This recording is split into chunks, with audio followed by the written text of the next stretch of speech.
I did want to touch, though, on my Pittsburgh Steelers. And let me just go ahead and let's put this terrible towel on my... Here we go. Get the terrible towel around my neck because this is a beautiful victory Monday for my Steelers because we are 3-0 this brand new football season. And it's the fact that I thought my Steelers coming into this year would be a 9-8 football team. Part of the reason I thought that is because, I thought Russell Wilson was going to be the starter. And I thought, hey, Russell's way past his prime, but at the same time, he's competent. He's better than what we had last year. I'll take Russell Wilson over Mitch Trubisky, Kenny Pickett, and Mason Rudolph all day, every day. No question about it. And same thing with Justin Fields. Without Russell being a veteran, it would be more of a stabilizing force for the Steelers in terms of, being over Fields, where kind of still, despite going year 4, a little raw, not quite where you want him to be developmentally. I was blown away by what I saw from my Steelers, particularly on offense yesterday. Now you look at the final score, you're like, Bryson, it was 20-10. It was 20-10. Here's what I would say to you. Justin Fields, throughout the course of his career with the Chicago Bears, was always deemed athletic, correctly so, by the way, athletic, can move, has a big arm, can sling it, just not terribly accurate. If you look at his first few years with the Chicago Bears, first 3 with the Bears, completed 58% of his passes, 60%, 61%. Just not a terribly accurate throw of the football. He's completing 73% of his passes this year with the Pittsburgh Steelers. And by the way, for what it's worth, he threw 32 passes yesterday against a Chargers defense that has been terrorizing the NFL. Now, in fairness, they played Gardner Minshew and Bryce Young to start the season, so that's got to be taken into account. But y'all know what I think about the Chargers. They're dealing with some injuries right now to their quarterback and to Joe Alt, but I do think they'll still be a very dangerous team as the season continues to progress because they have a great coach, great quarterback, all of that. Justin Fields, he threw the 1 interception. Other than that, he was accurate. He spread the ball. He has a really, really good rapport with George Pickens.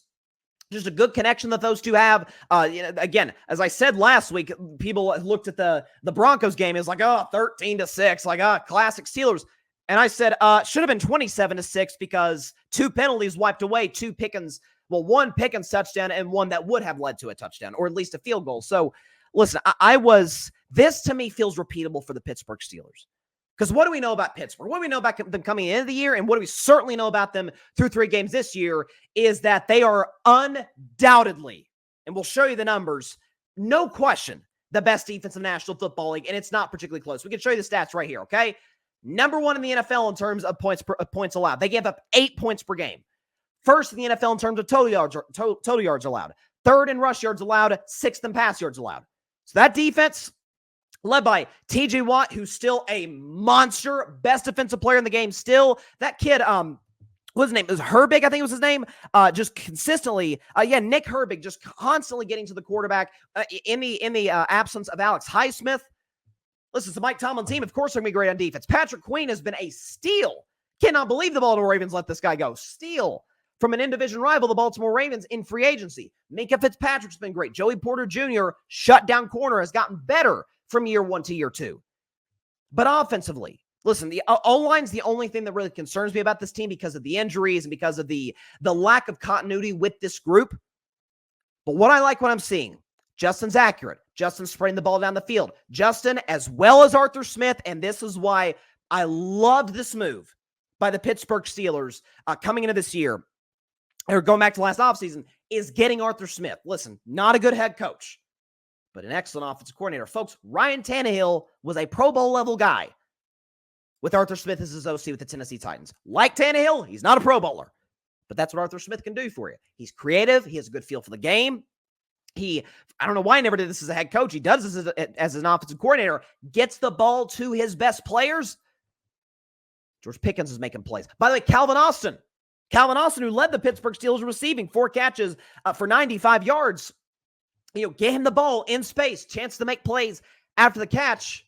The Steelers are going to run the ball effectively. That run game is going to be, further enhanced by Justin Fields' mobility. That's something that Russell Wilson would not have given you. But what I thought Russell would give you over Fields in terms of accuracy and stability, Fields has given you that. The man is, I never thought I'd see the day, and we're 3 games into the season, but where Justin Fields would complete 73% of his passes. Like that is, I never thought in my life that I would see that from this quarterback. But it just goes to show you, and we've seen it, how many times we've seen this throughout NFL history, but certainly over the course of the first 3 weeks of this year, is a truth that applies to almost every player with very few exceptions. Man, where you go matters. I mean, Sam Darnold was a bona fide backup. It was a disaster with the Jets, very uneven with the Panthers, backs up Purdy in San Francisco, looks like he's going to back up J.J. McCarthy with the Vikings. All of a sudden, McCarthy gets hurt. Sam Darnold leading the NFL in touchdown passes and balling out for the 3-0 Vikings. Kevin O'Connell's a brilliant coach. Malik Willis, I went to the Titans-Green Bay game yesterday in Nashville. By the way, Packers fans everywhere. And they were very friendly, by the way. Shout out to Packers Nation, all those cheeseheads everywhere. Malik Willis didn't look like he could play in the NFL. Honest to God, did not look like an NFL player. He was unbelievable yesterday against a good Tennessee defense because Matt LaFleur is a brilliant coach. That's not taking credit from these players. The ability was there. Well, what coach can tap into that? What coach can get the best out of these players that they can get with the playmakers, with, again, with motion, with the running game, all of these things. And Arthur Smith, again, a hire that I continue to say this, I loved back earlier this offseason, really to start the offseason. He's getting the best out of Justin Fields. Does this make the Pittsburgh Steelers like the Super Bowl contenders of the AFC? No, it does not. Not yet, at least. But this defense is going to continue to ball out because Mike Tomlin coaches it, and knock on wood, biggest knock on wood ever for TJ Watt. As long as he's healthy, as long as he got Minka Fitzpatrick and Patrick Queen doing his thing, Steelers defense is going to be great. Steelers playmakers, I've been saying for 2 years, are far better than they get credit for. And with the creativity of Arthur Smith, one criticism that I would have had about the Steelers last week against the Broncos is their penalties. They had 3 penalties for 15 yards against a very well-coached Chargers team. Some of that's just the home opener, so you feel comfortable in Pittsburgh. Blown away. Absolutely blown away by what I saw from the Pittsburgh Steelers yesterday in that win against the Chargers. Shout out to them across the board. Thanks so much for watching the show on YouTube, and be sure to go click that big red subscribe button and check out the other clips and full shows from Carving It Up Live, as well as our other incredible content creators here on the Grid Network.